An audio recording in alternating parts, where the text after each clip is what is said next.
welcome back to TirsbaekTV and back to Garage Talk, a series we have not done for a very long time. I think the last time we recorded this was after LRO 2000. Siri, shut up! Nobody invited you. Siri is trying to join into the conversation. Yeah, the last time we filmed Garage Talk was after LRO 2016. And I think our subscriber count has probably doubled, maybe even close to tripled since then. So I should probably explain what this actually is. Garage Talk is effectively a sort of podcast. It's where we talk about news in the car world. It's where we answer your questions. We talk about pictures you've sent in, whatever. It may be centered around Land Rovers a lot of the time, but doesn't always have to be centered around Land Rovers. And that's about it. It's just a more discussion-y type video compared to what we've done before, and we've been wanting to carry on for ages, and for some reason it's taken us about a year and a half to get round to doing. And the other point is, you may have noticed we're not in a garage, although you can't actually tell. You but don't know. There's 3 Range Rovers right there. I don't see. Open your eyes, man. No, we're not in a garage this time, despite the fact that this show is called Garage Talk, and the whole idea was that we should be sat in the workshop or the garage or something while we're doing this. But basically, in the end, we kind of ditched that idea. Firstly, because the acoustics, if that's what you call it, or the sound basically in a workshop or a garage is awful for this kind of thing. It's very echoey. Secondly, it's January. We're currently experiencing a storm, and it is very cold, and a garage is not the ideal place to be. So rather than that, we decided that we would do it indoors and try and make it Land Rover themed. And today this is a very temporary makeshift setup, but in future I would quite like to have a proper studio setup for this, perhaps with some sort of more Land Rover themed backdrops. So anyway, let us begin this episode of Garage Talk. And firstly, I think the biggest thing that's happened recently, at least, is the release of the 70th anniversary Land Rover, which had us drooling to no end. If you guys don't know, this is it's supposedly the last. This is really the last Land Rover Defender, and it has been made to celebrate the 70th anniversary of Land Rover. I can't remember if it was the anniversary of Land Rover or the series. Yeah. I think it was, they're the same age. It is. It started out. That's a good point. So it's the 70th anniversary of Land Rover, and it's also like the final goodbye to the Defender, as it is this year. This is the 70th anniversary. But what's interesting as well is that they haven't actually rebuilt. I can't remember how many making. Are they making 150 or something? Yeah, 150, I think. But they're not actually building 150 new Defenders. What they're actually doing is taking 150, or however many it was, of the last Defenders they made, and then basically rebuilding them into these new ones. Because, as somebody pointed out, if you actually look up the license plate of the one that they used for all the marketing and stuff, it actually comes up as a 2015 Land Rover, not a 2018 Land Rover. So they're not actually brand new. They are brand new, but they were built in 2015 or 2016, and then they've just been rebuilt. But basically, it has the same 5-litre V8 that is used in the Range Rover Sport SVR, except it's not supercharged. I think it makes my computer 400 and something. What he said. Horsepower, and it got their ZF 8-speed gearbox. Yes, it has. Mental. V8 powered 405 horsepower from the 5-litre V8, which is naturally aspirated, not supercharged. Presumably because if they stuck the supercharged version, I think that a whole Defender would just kind of snap in half as soon as you put your foot down. Obviously, it has been tweaked slightly to allow for this. It's it's got bigger brakes, it had some reworked suspension, 8-speed gearbox as you said, and 0 to 60 in 5.6 seconds. I can't, do you know what the 0 to 60 is on an LS3? No. But anyway, that is... that's fast. That's very fast. It is bonkers fast. And it has a price tag, I think, of £150,000. I think it was £150,000, and I think limited to 150 units. And I imagine the minute that Land Rover announced that, they were all sold out, which makes me incredibly sad because I want one so much. I would trade my firstborn child for one of those Land Rovers. I think we both would. We both would. Yeah, which is a shame because I think by the time I get really sad whenever they release, like when I got sad when they released the original like limited edition Land Rovers, and then now I'm even sadder with this one because I want this one more, because they're obviously expensive to buy in the first place. But the thing is, by the time we ever have any hope of being able to afford them, they're going to be like 3 times the price they are now. So this thing's going to be worth 300, 350, whatever. It's going to be worth a stupid amount by that time. So unless you're stupidly rich, and of course. It's rare, and of course, who else wouldn't want to get the chance to buy and spec one of these from new? It would just be freaking cool. But I just hope that whoever has the privilege of actually owning these actually uses them properly and doesn't just stick them in a garage for their whole life. Do you think, would you, £150,000, is that too much? Not if I had the money for it. No, exactly. I think, it's not going to say on here. I would rather have one of those than a Ferrari or something else. Look at that. Wow, I want it. But, yeah, I would take... Yeah. Well, yeah. Yeah. What would you take, that? That or a Range Rover Sport SVR? That's a tough one. Well, I guess, actually, you can get... Well, no, you can't get them in 7 seats, because they don't do bench seats anymore, do they? No, they only do those, like in Huey, they've got those... like flat down. The forward-facing ones. They don't do the benches anymore, because they were unsafe or something, I don't know. So you can have up to a maximum of 5 people. If you have a middle seat. 5, yeah, if you have a middle seat, but can you? I don't know if you can get a middle seat on those. Gear thingy mob up was like down where my one is. I think that should be possible. Yeah. I don't know. So if you can get a middle seat, then it's 5 seaters. So it's still, so it's the same amount of seats as a Range Rover Sport. And with an 8-speed box, I mean, I would imagine that would probably be pretty smooth on the motorway. If you've got 8 gears to go through.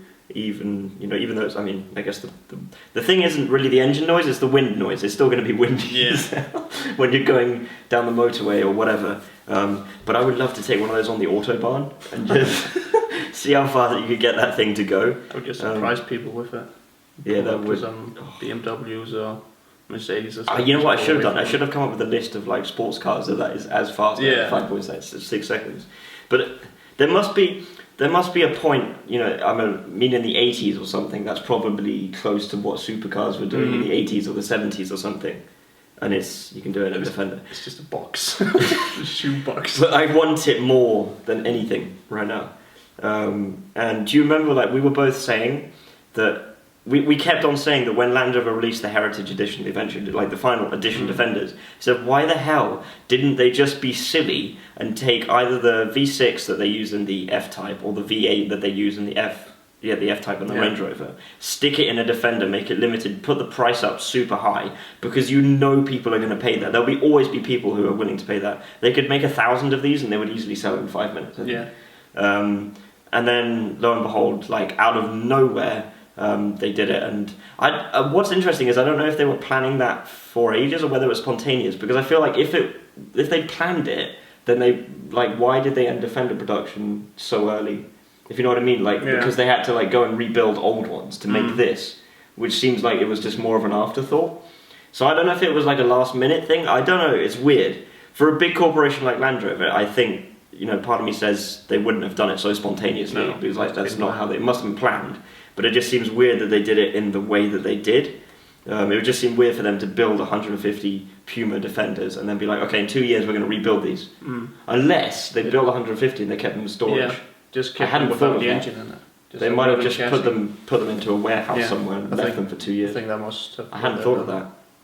They could have done that. Like no engine, no gearbox, just a rolling chassis. Yeah, it'd just be a chassis and the body. Yeah, I think that might have been what they've been doing. Top secret. But I totally did not see this coming.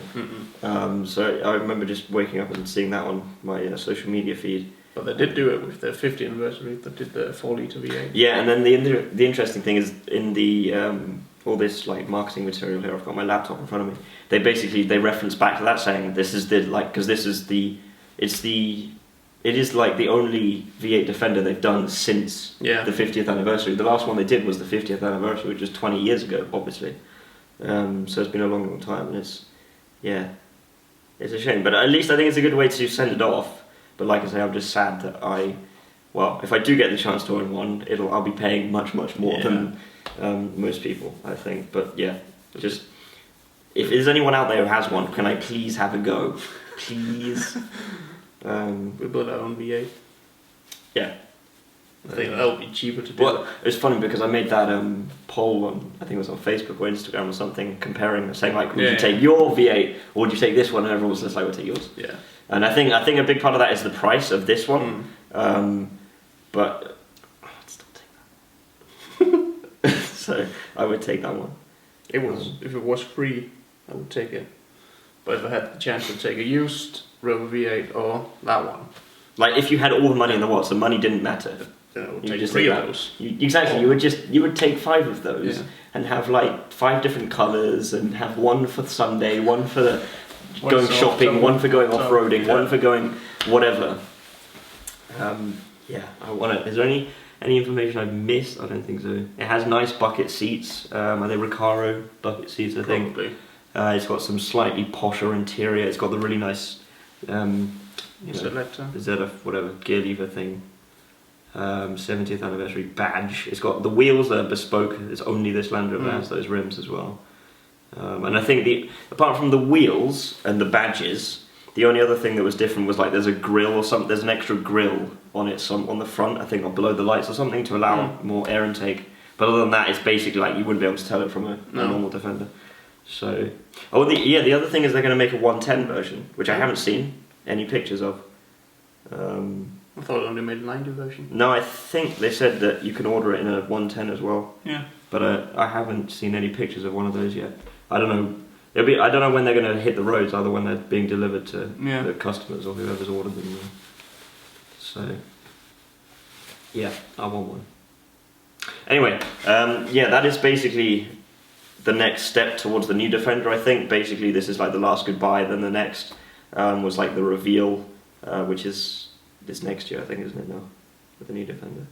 But anyway, we should move on because we've spoken about that way too long because we are in love with that thing. Next point. This isn't new at all, actually. I just really want to speak about it. No, the Discovery SVX. I want... Because, like, currently JLR are basically building my dream, like, lineup. Because if... Just look at it. Discovery SVX is Land Rover's special vehicle operations version of the Discovery 5. I know it's not supposed to be called 5, but it is. And it has chunkier tyres, it has a built-in winch, it has the same 5-litre V8. I think it has an updated terrain response system, so it's even cleverer when it gets to the rough stuff. And the orange highlights is a reference to the G4 Challenge series, I believe. That's why they did that. And there's not much more to say than that. I mean, the Discovery is already a ridiculously capable car. I was fortunate enough to drive one off-road quite a lot in England at Land Rover Experience there, and they are insanely capable, mainly because of the amount of like gadgets and trickery that's on board that they basically just drive themselves off-road. But then this one has a 5-litre V8 and a winch and chunky tyres, so I want that one more.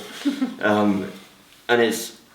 Yeah, I don't know if the engine is tuned in the same way, but I'd be interested to see if that's as aggressive as an SVR and as noisy as an SVR. Because then, well, if you had the V8 Works 70th anniversary Defender, an SVX Discovery, and a Range Rover SVR, and then I don't know. I think you've won life. You've won, like, you don't need anything else. You have 3. That's it. So yeah, that's not new at all. That came out, I think, was it mid last year, something like that? It came out sometime last year. I haven't seen one in person, probably quite limited edition. Not limited edition, but there's probably not that many people buying them. But I want one, again, so badly. From one bespoke Land Rover product onto another, have you heard about this? Range Rover SV Coupe? No.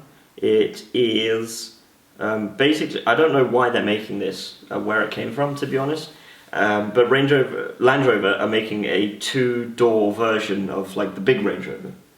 But it's limited edition. I think there's only 999 of them, and it's like it's meant to be super luxurious, super bespoke, and that's the interior. You can see there's 4 seats, and it's got like tunnel the whole way through, super bespoke leather and wood and all that stuff. And I don't even think Land Rover themselves have released any pictures of the outside of it. I don't know when it's coming out. I think actually it might be the Geneva Motor Show, which is this week. But there's like spy shots and renderings. Oh, right, yeah. There you go. It's basically a Range Rover with 2 doors. That's it. And then that was pictures of it testing. But I don't quite understand because originally I thought it was like a production Land Rover and they were just making a 2-door version. But apparently they're not. It's just SV coupe. And I don't know. I'm mixed because like I think it's a bit pointless. I don't know. Yeah. Like I know they're gonna sell. Obviously they're gonna sell. They wouldn't have made it unless they knew that they were gonna sell, and I'm pretty sure they will all be sold by now. But like I don't know. I don't see why you would want a 2-door version of that car. No, not that chunky and that big. Yeah. It just doesn't make any sense.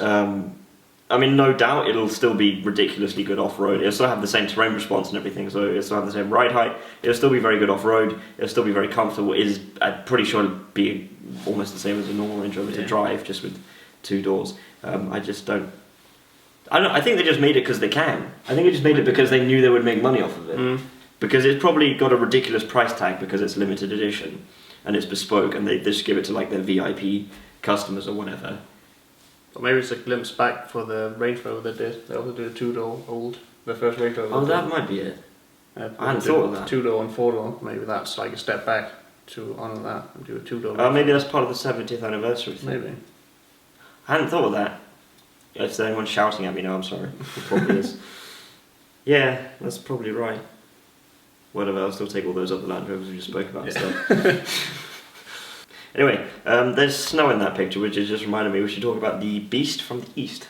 The Beast from the East. Which sounds like, I keep thinking of, it sounds like the name for a famed Russian boxer or something from the 1950s. It doesn't make me think of a Storm, to be honest. Maybe that's just me, or maybe some kind of like famed tank from the Second World War, famed Russian tank. But the Beast from the East is the Storm, which I think is actually originating from Russia and coming over to England and Denmark and is it just England and Scandinavia? I don't know where else it's hit. Yeah, I think so. And yeah, it's hit pretty hard. And then there's also another storm called Storm Emma, I think, which is coming from the south. And there's basically like Denmark is only getting Beast from the East, which is where we are, and then England is getting both of those storms, and England is in complete chaos at the moment, as far as I'm aware. But the upside of this for Land Rover owners is that you guys are having a lot of fun. We had a lot of fun in the snow yesterday. That video will either be out already or out after this one. I'm not sure which order these are going to be released. And yeah, we've been seeing a lot of pictures and videos of people out rescuing, and what I absolutely love is that every video I see shared on Facebook from like BBC, well basically BBC News and any other major news outlet, is that it's always a Land Rover rescuing a truck. You never see, on the news reels, you never see a Toyota or a Nissan or a Jeep or something rescuing a truck. It's always an old Defender or a Discovery or whatever. I really wanted to go out and rescue people, but I haven't found anyone to rescue. I think the Danes are too good at this weather. They just get on with it. So no one's needed to be rescued. So let's take a moment to plug our own products. If you don't already know, TirsbaekTV Tuff-Rok Mudflaps are now available to buy. They have been out for a while, but we never made an official announcement on YouTube. So if you don't already know, they are available to buy. They are a hell of a lot more tough and flexible than the standard Land Rover Mudflaps, which I have been through a set or two of myself. And these ones are even better because they have both Tuff-Rok and TirsbaekTV written on them. So go check those out. I'll put a link down in the description below. On top of that, TirsbaekTV stickers will be coming very, very soon, but you'll hear more about that in another video, so we won't talk about too much about that. I think this is finally just about the last kind of Land JLR news. You heard about the Land Rover? I heard about that. Okay. Before I say anything, what do you think? I think Land Rover's just trying to follow up on all the other ones, going electric and fancy and all that. Because there was basically rumours, in fact I don't even think it is rumours, I think it is pretty much confirmed now, that Land Rover is, so basically I think they're going to bring it in as a third brand, so like Range Rover, Land Rover, and then Road Rover. So it's like they're three kind of brands which branch off. Yeah. And Road Rover will be basically road focused cars. It won't be anything to do with the off-road segment, which obviously they're famous for and what they get their name for.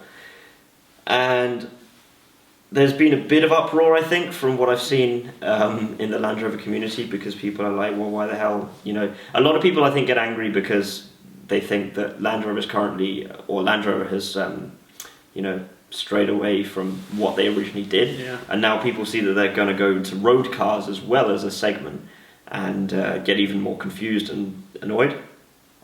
However, I have my own kind of take on this, and that is that when I did a off-road instructing course last year at Land Rover Experience Eastnor, and I remember discussing with the instructor who was instructing me.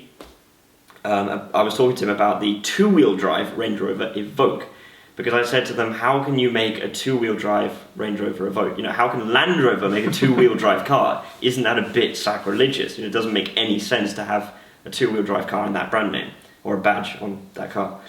And basically, the answer he gave me was roughly along the lines that Land Rover, if they want to continue making, you know, the 5-litre V8s and, you know, offer agricultural vehicles like the Defender, then basically they have to offset it by making nice, you know, eco-friendly cars, like two-wheel drive Evoques, which have a much smaller, you know, footprint on the world than a 5-litre V8 SVR or a Defender. And if they don't offset that, then basically they get more, I think it's like sanctions or things from whatever like governing bodies control the automotive world, or you know, EU or whatever, I don't know, whoever it is, basically they get kind of fines and sanctions and tariffs, I don't know what you call it, on their company if they don't offset it, if they just make ridiculous, thirsty, not very eco-friendly cars, so they have to offset it. And I think that's kind of what they're doing, is going into this Road Rover thing, because A, they know that people will buy them, because they built up that brand enough over the recent times. So they built up the brand enough that people will buy them, and then it can reduce the kind of, or you know, balance that offset with the not so eco-friendly cars. So yeah, what I do find interesting is now that they are JLR and they're part of that, it's interesting that they're doing that, because then I think they're almost competing with Jaguar in a way. Yeah. But I guess at the same time they could even use chassis from Jaguar. I don't know. But we do also know there's an electric Range Rover coming. We've already got the hybrid Range Rover Sport, which to be honest I don't think is a bad thing in a way, because like the hybrid Range Rover Sport, I think it's just coming out now. I would absolutely love to try, because it has 400 horsepower and it... Sorry, there's a dog getting frustrated. Next to that Range Rover that I was just talking about. Oh right, the two of them. Three. Oh. One of them just got stolen. Yeah, I don't think it's a bad thing, because firstly electric motors give you a ton of torque, and then you get the combination of that with the petrol engine. And it's only the 2-litre Ingenium engine, which on its own is a perfectly good engine, but in a Range Rover it might feel a bit small, but then you get that combined with the electromotor and you get 400 horsepower. And I think that's great. And then, you know, we're going to have probably fully electric and more hybrid and things coming to Land Rover soon. Would you buy a fully electric Land Rover? I think I No, you wouldn't. I know you wouldn't. Neither would I if there was a, you know, if they had an option for an electric or versus a petrol or something. Yeah, I would always take the petrol. Yeah. I'd be happy to take a hybrid. I think a hybrid 400 horsepower Range Rover would be awesome. I'd be quite happy to drive that. And the other thing is that you get ridiculously good mileage compared to, say, the diesel V6, which is like probably one of the most popular engines they make. So yeah, I would totally go with that. So that's Road Rover. Road Rover. Apart from that, I don't really have anything else. The last thing about... Oh no, it's gone away. Hang on. Yeah, just after LRO 2017, I posted that we were thinking of restarting Garage Talk. Here we are in March, doing Garage Talk. Yep. Well, we did discuss this the other day, that we're not very good at planning. And I don't know if that video is... I haven't planned this either, because I don't know if that video is out, so that joke doesn't make any sense. Anyway, yeah, in Garage Talk we always like to answer questions you guys have, and I have 2 questions here after I posted that thing about Garage Talk a while ago. First one is from Club86. When are we going to see an epic drag race with the whole Tirsbaek fleet? That's going to be a 10-episode series then. 10 episodes. Well, no, but I was actually thinking about this. If we took, well, we've got 101, your car, my car, Bob, Creeper, just about 1 million defenders, the lightweight. It's probably, let's say about 15 to 20 Land Rovers or something. Yeah. I reckon if we went up in the field, the big field, like at the top of that, we could go all the way to the end. It'd be wide enough. I think we could do it. It'd take like days just to drive all those cars up there. Yeah, the problem... Get people for them. The problem isn't really the cars, it's getting enough people to drive the car. to drive them. And, but that would be epic. How epic would that be to drag race every single Land Rover? Because, or we could do like an endurance race, like Le Mans. So it'd be like, because in Le Mans and all those endurance races, they have different categories. So they're all in the same race, but they're kind of competing in their own categories. So we could have like the defender category, so like you and me and the other defenders. Then we could have like the classics, like the lightweight, the 101, the creeper, they're in their own category. And then so on. And then just have like some kind of endurance race around Tirsbaek at some point, I don't know.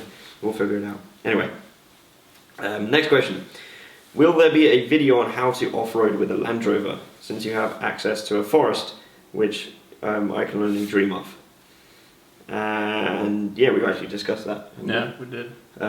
Basically, when we did that off-road video, when was it? In December. Yeah, it was in December when you got your big tyres, and we went off-roading. And I think a lot of people have been asking for us to just go and do an off-roading video, and we hadn't. And it was really popular, both in terms of comments and just views. And even the teaser video I posted on Facebook for it got a hell of a lot of views.